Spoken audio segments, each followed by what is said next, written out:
Bienvenue dans cette toute nouvelle vidéo.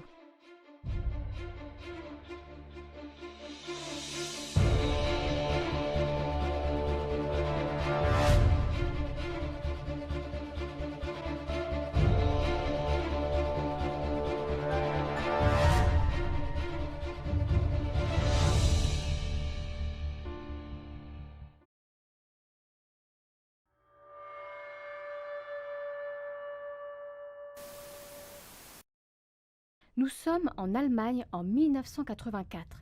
Petra Pacitka est une jeune Allemande de 24 ans. Elle vit plus précisément dans le nord de l'Allemagne avec sa famille, ses parents et son frère. Elle étudie l'informatique à Brunswick. Nous sommes maintenant le 26 juillet 1984. Petra doit se rendre chez le dentiste. Elle se rend alors comme convenu à ce rendez-vous, puis à la fin de ce rendez-vous au dentiste, Petra doit se rendre à l'anniversaire de son frère. Mais elle ne s'y présentera jamais.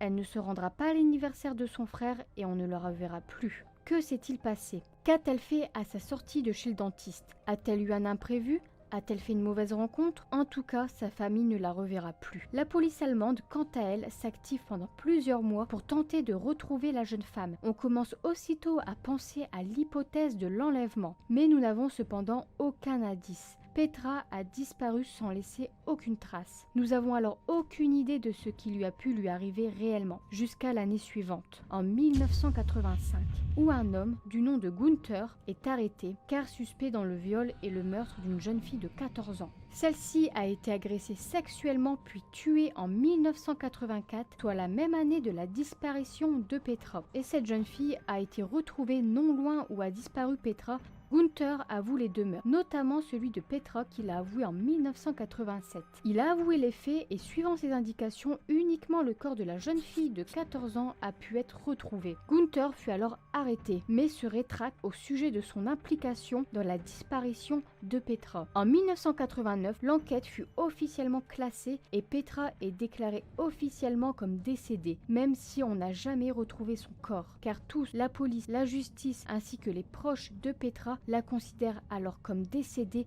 et victime d'un meurtre. Nous sommes maintenant en 2015, soit 31 ans après la disparition de Petra. Nous sommes précisément le 11 septembre 2015 dans la ville de Düsseldorf où une femme de 55 ans se présente au commissariat de cette ville afin de déposer une plainte pour cambriolage. Cette dame se nomme au commissaire en tant que Madame Schneider. Le commissaire lui demande alors de présenter ses papiers d'identité, mais Madame Schneider refuse. Le commissaire insiste cependant sur le fait qu'elle doit présenter ses papiers d'identité. Et là, Madame Schneider finit par céder. Mais elle ne cède pas à présenter ses papiers d'identité, non. Elle cède en révélant sa véritable identité, qui n'est autre que Petra Pacitka. Petra était alors en réalité vivante tout ce temps depuis 31 ans. Mais que s'est-il alors passé? Petra avait en fait organisé sa disparition alors qu'elle était étudiante et âgée de 24 ans. Elle vivait depuis 31 ans en très bonne santé et à 300 km du lieu où elle vivait. Et attention, elle avait tout prévu. Elle avait loué un appartement en secret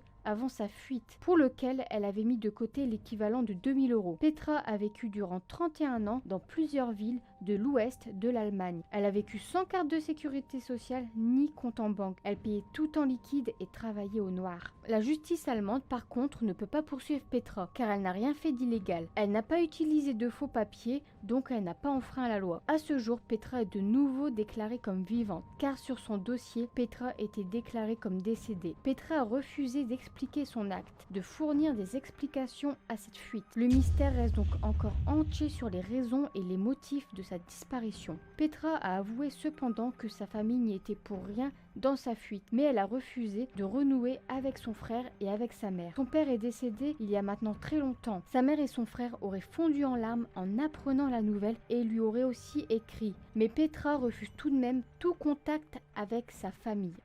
Voilà, c'était l'histoire de Petra Pacitka. J'espère qu'elle vous aura plu. N'hésitez pas à m'indiquer en commentaire ce que vous pensez de cette histoire. À très bientôt dans une nouvelle vidéo.